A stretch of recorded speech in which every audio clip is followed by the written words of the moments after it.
It was a rainy spring night, and Devin had to go into his new house. He ran up the stairs to go to his new bedroom, and when he sat down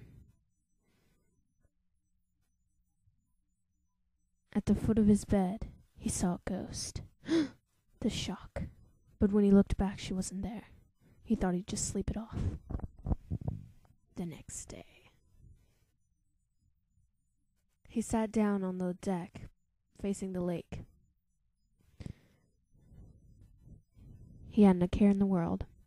The ghost found him. She started to talk to him, but Devin was petrified and angry at the ghost for ruining his vacation.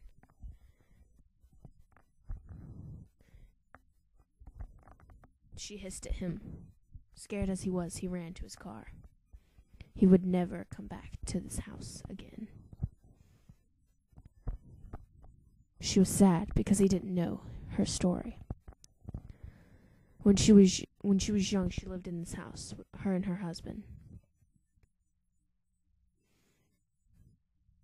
He was easily upset, and one night he couldn't take it anymore.